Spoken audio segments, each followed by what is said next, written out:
নমস্কার, আমি লিপিকা। আপনাদের সবার আশীর্বাদে আমার স্মৃতির ভান্ডারে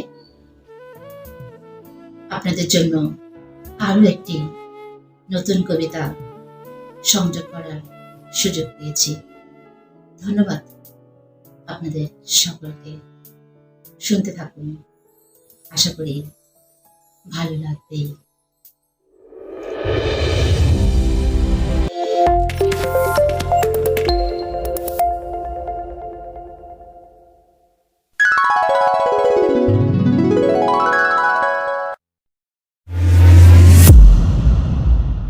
খোলা আকাশের দিকে তাকিয়ে আমি আজ অভিযোগ করে বলি, মনকে কতটা মসৃণ করলে, কতটা সুস্থির করলে কাঙ্ক্ষিত ভালোবাসা শব্দটি মানুষের জীবনে ওতপ্রোতভাবে সেটে যায়, তা জানা নেই আমার।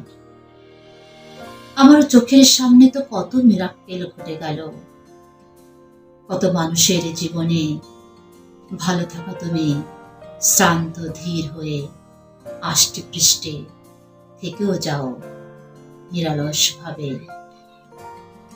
তবে তাদের যে একদম কোনো মন নেই তা আমি বলবো না কখনো।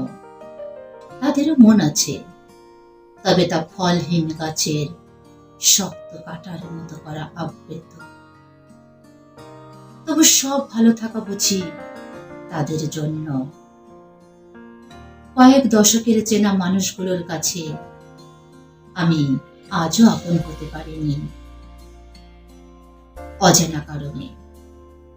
শুধু মুখাব্বরে মানুষ দেখাকে কি মানুষ চেনা বলে তা আমি জানি না।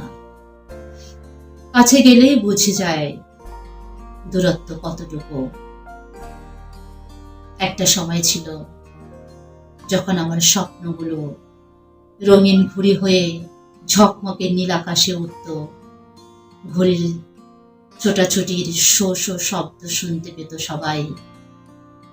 হঠাৎ ঘন কালো মেঘের সাথে দমকা হাওয়া এসে আমার স্বপ্নের ঘড়িটাকে মুচড়িয়ে গেল। তখন ভালো থাকার মানেটুকু সত্যি অনুধাবিত হলো আমার কাছে।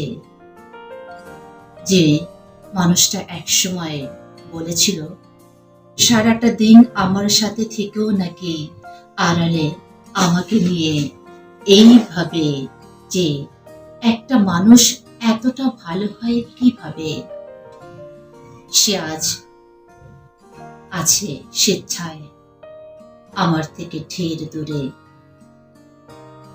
তারুণ্যে যে মেয়েটি তার উচ্ছল সময় বলেছিল, ভালোবেসে তুমি আর বন্ধুদের মধ্যে খুব ভালো।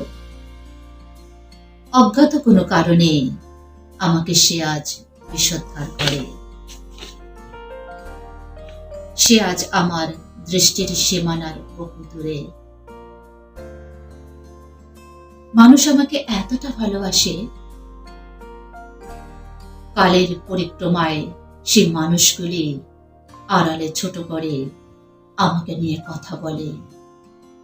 আজ তারা এড়িয়ে চলে আমাকে। তাদের মতো করে আমার ভালো না থাকাটাকে হয়তো দূর থেকে আমাকেই দেখিয়ে দেয় তাদের দীর্ঘ তর্জনী উঁচিয়ে। আজকাল অভিযোগ আমার মনকেই করি, না তাদেরকে, না আপন করে নেওয়া আমার প্রতিকূলতা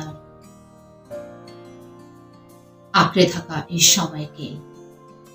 কাকতাড়ুয়া যেমন রোদে পুড়ে ঝড় বৃষ্টিতে ভিজে দাঁড়িয়ে থাকে অভিযোগহীন নিঃসঙ্গ, তেমনি আকাশের পানে বিড় করে শত অভিযোগ করেও আজ আমি অভিযোগহীন নিঃসঙ্গ।